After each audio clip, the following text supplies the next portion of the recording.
अकेली पड़ गई हमारी बहन जी।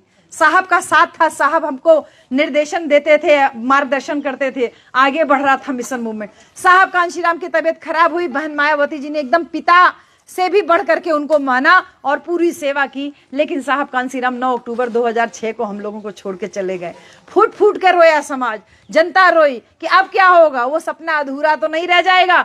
लेकिन बहन मायावती जी जो 3 बार टुकड़े टुकड़े में मुख्यमंत्री बनी, साहब कांशीराम का मार्गदर्शन प्राप्त की हुई, उनकी सच्ची उत्तराधिकारी साबित होती हैं। और 2007 में हमारी बहन जी पूरे बहुमत से सरकार बनाती है, पूरे 5 साल के लिए सरकार चलाती है। और आज देखिए बहन जी, वो 5 साल का जो बहन जी ने 2007 से 12 तक शासनकाल में फ्री में शिक्षा, फ्री में चिकित्सा, जनता को पूरा सुरक्षा और इसके साथ साथ तमाम जो सरकारी योजनाओं का लाभ पहुंचाया बहन जी, रोजगार दिया, 25 लाख लोगों को रोजगार दिया, जो उस 5 साल की आखिरी बार की सरकार में हुआ।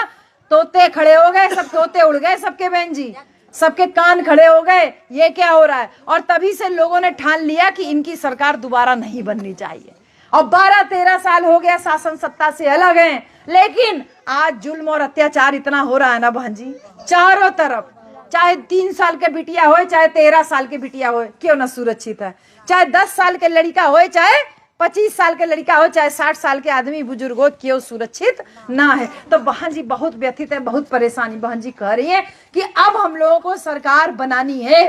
बहन जी पहले भी चाहती थी सरकार बने, लेकिन अब वो कह रहे हैं कि नहीं, सरकार बनानी है। और उसी सरकार बनाने के लिए हम लोगों को आपको मिल करके पहला कदम आगे बढ़ाना है बहन जी। 9 अक्टूबर को जिस दिन साहब कांशीराम हम लोगों को छोड़ के गए, वही 9 अक्टूबर फिर आ रहा है।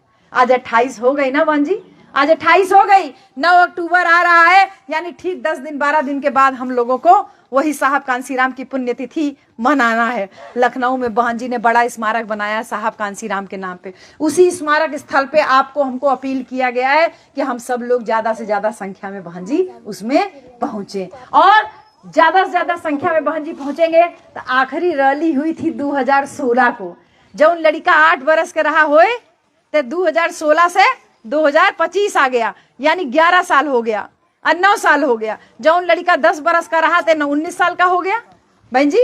तो 19 साल का जो लड़का हो गया, उसने तो देखा नहीं कि बहन जी का शासन कैसा रहा, उसने तो देखा नहीं बहन जी कितना बढ़िया शासन चलाएं, हमारी रैलियां कितनी बड़ी होती थी।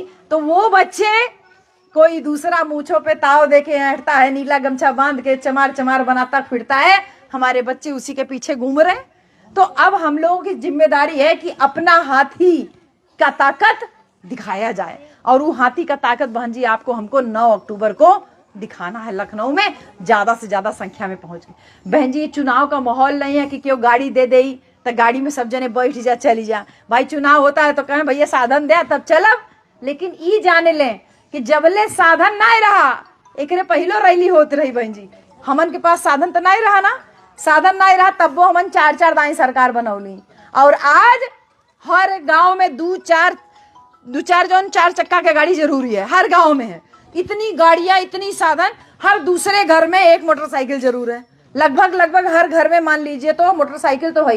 इतना साधन संसाधन होने के बावजूद हम सरकार नहीं बना पा रहे बहन जी, तो कमी अपने ऊपर है भाई। पंखा लग गया, लग गया, एसी लग गया था, चर्बी मोट हो ही गेल ना बहन जी, चर्बी चढ़े लागल। हमन डोले ना चाहते, सोचा थे सब जने घरे में मिले, लेकिन हमारी बहन जी कह रही है कि बहुजन समाज पार्टी का पुराना दौर हम लोगों को वापस लेके आना, वो जज्बा तैयार करना है, क्योंकि चुनावी माहौल नहीं है। ये देखना है कि हमारी रगों में दौड़ रहा खून है कि वो अब पानी हो चुका है, कि वो जम चुका है। अगर खून है तो उसको हम लोगों को 9 अक्टूबर को ज्यादा से ज्यादा संख्या में पहुंचना है। कैसे पहुंचना है बहन जी? साधन हम लोगों को, आप लोगों को अपने सहयोग से छोटा छोटा पैसा इकट्ठा करके जोड़ के और फिर साधन इकट्ठा करके लेकर के जाना। हम लोगों ने यहाँ से देखा तमाम गाड़ियां वाड़ियां करने का रेट 20,000 25,000 में